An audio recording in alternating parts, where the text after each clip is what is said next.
Hi, I'm Kurt. I'm going to tell you about my third novel, The Persistence of Consciousness. It was the novel that's the most personal to me. It's me without limits. I just followed my imagination wherever it led me. And it led me to some strange places. It's my funniest book in terms of belly laughs.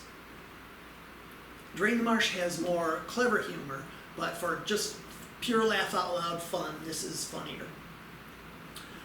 It's also my most unashamedly intellectual book. I filled it with science and philosophy, very detailed.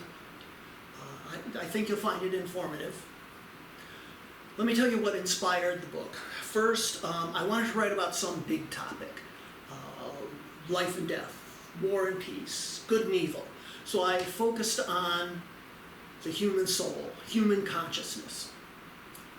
My second inspiration was I was reading about how biochemistry affects our sexual behavior.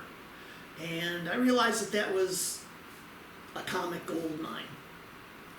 The book has 5 narrators, each with a different way of speaking, way of thinking. I use different prose to talk about, to describe all their different narrations. It also includes 3 of my best 12 characters. First, Emmeline Suggs. She's my only first-person female character so far that's a narrator. Secondly, Abelard Spado, the clueless department head of the Philosophy of Mind department. And lastly, Montgomery Tubercles, a wise guy, college senior. The book is basically structured as the Capulets versus the Montagues in Romeo and Juliet. In this case, it's the science department versus the philosophy department. The cover describes it as a neurochemical rom-com, in other words, a romantic comedy. It's a classic battle of the sexes, but with a modern scientific twist. The 2 characters who battle it out are Emmeline Suggs. She's a brilliant neurochemist, but she's only average looking. And Dr. Ford Phelan, who is a stunningly handsome first-year professor in the Philosophy of Mind department.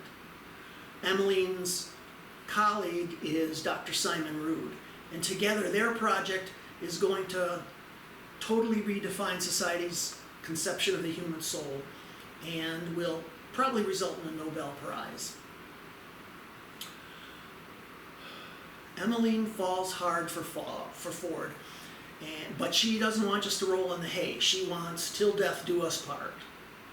For his part, Ford wants it just to roll in the hay, and the quicker the better.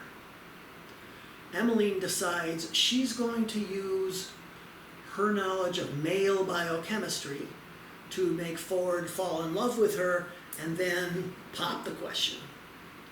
For his part, Ford picks Simon's brain to find out how he can use female biochemistry to lure Emily into the sack. And that's the conflict that causes the hilarity in the book. I hope you like it. Thank you.